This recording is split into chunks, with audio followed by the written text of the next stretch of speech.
다들 카레 좋아해? 아마 우리나라 사람들 대부분이 태어나서 처음 접해본 카레는 이게 아닐까 싶어. 우리나라에서 매우 낯선 음식이던 카레를 대중화한 1등 공신이자 수십 년 동안 업계 압도적 1위를 차지하고 있지. 우리나라 기업 중 드물게 욕보다는 칭찬을 많이 듣는 기업, 가뚝이라는 애칭으로도 더 많이 불리는 오뚜기가 오늘 주인공이야.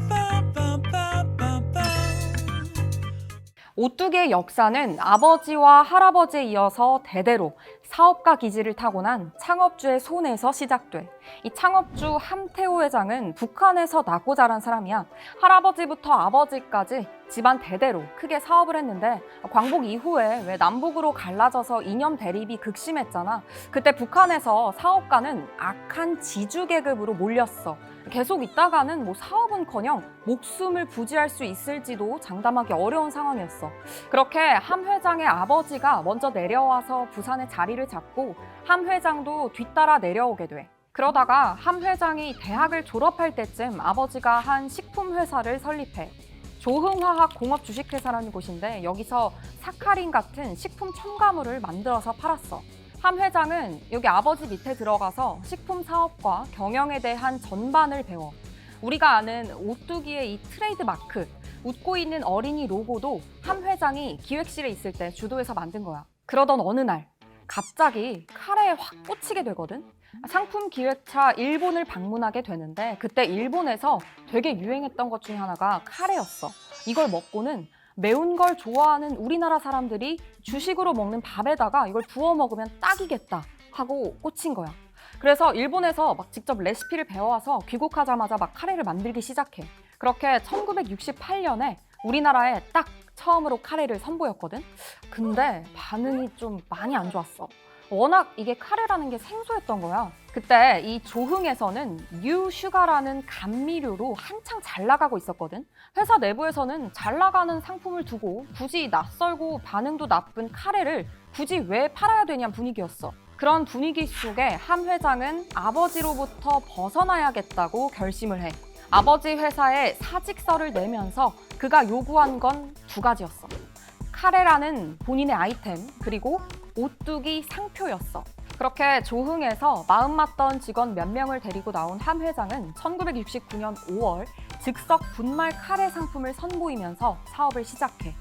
회사 이름은 풍요로울 풍의 수풀림, 풍림 상사였어. 이런 분말 카레도 국내 최초였지만 이걸 시장에 알리는 방식도 국내 최초였어.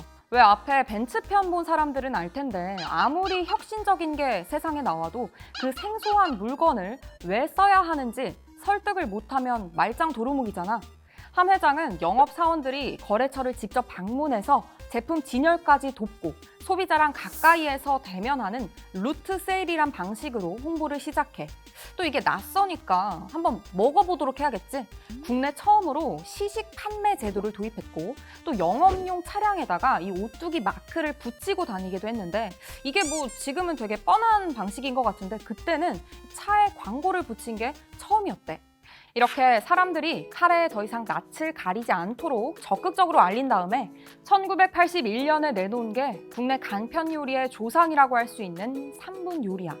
끓는 물에다가 3분만 넣으면 요리가 완성된다는 센세이션. 이 간편식 시장에 포문을 연 동시에 오뚜기가 본격 국민 브랜드 반열에 오를 수 있었어. 또 오뚜기 하면 카레 말고도 대표 상품들이 많지. 특히 케첩을 빼놓을 수 없잖아. 케첩은 원래 미군을 따라서 우리나라에 들어왔는데 주로 암시장에서 불법으로 거래되곤 했어. 그렇다 보니까 이 불량식품이 워낙 많아서 인식이 좋지 않았어. 특히 토마토 대신에 향신료랑 식초를 섞어서 팔다가 걸린 사건이 있었거든. 이것 때문에 사람들 머릿속에 케첩은 불량식품 1호로 자리 잡혀 있었어. 하지만 함 회장은 매운맛을 좋아하는 우리나라 사람들의 입맛을 반영한 케첩을 개발하고 말겠다는 의지로 공을 들였고 1971년 외국 제품의 80% 수준의 가격으로 케첩을 출시해. 또 그 다음으로는 순수 자체 기술로 국내에서 처음 만든 마요네즈를 시장에 선보였지. 이렇게 계속된 도전 끝에 오뚜기는 창업 10년 만에 매출 100억, 창업 20년 만에는 매출 1000억 원을 달성할 수 있었어.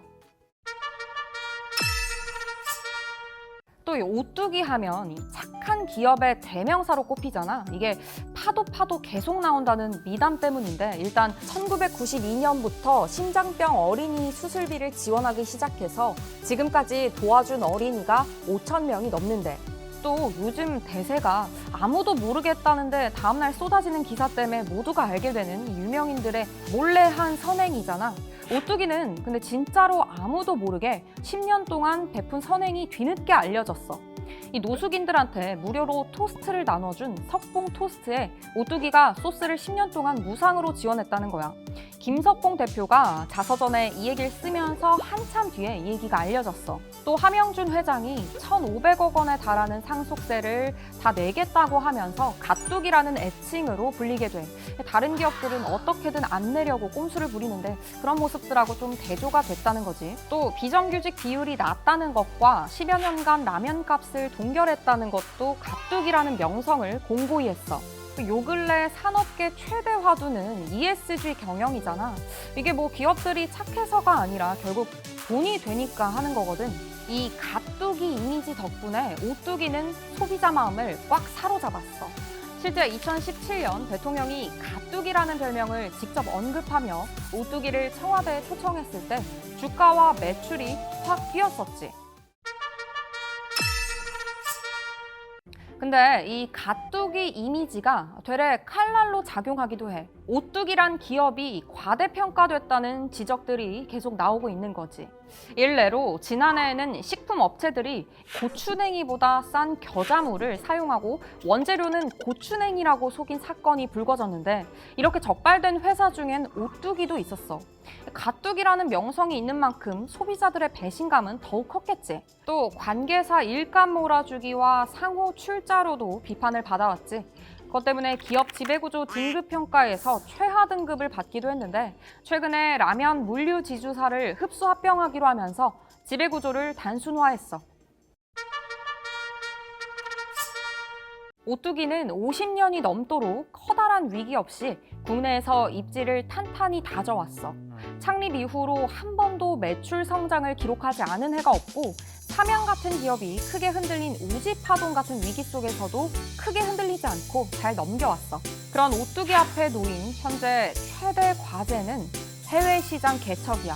국내 시장은 파이도 작은데 경쟁이 점점 격화돼서 수익성이 안 좋거든. 오뚜기는 매출 90%를 국내 시장이 맡고 있는 대표적인 내수 기업이라 성장에 한계가 있어. 특히나 경쟁사인 농심과 삼양의 해외 매출 비중이 모두 30%를 넘는 것과 대조적이지. 또 CJ는 최근에 만두로, 풀무원은 두부 상품으로 해외 시장을 공략하고 있는데, 오뚜기는 어떤 전략으로 해외 매출을 끌어올릴 수 있을지 지켜보자고.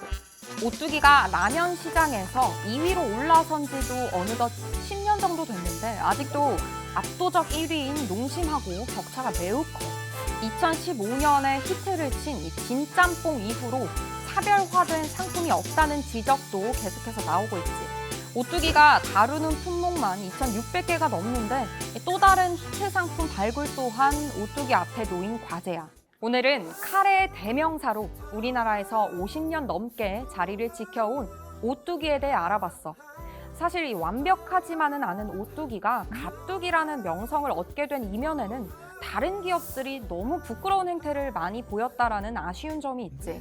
법과 상식을 지켰다는 것만으로 모범기업의 대표주자가 됐으니까 가뚝이가 그저 오뚜기로 느껴질 수 있도록 국내 기업 문화가 상향 평준화되길 바라면서 오늘 얘기 마칠게.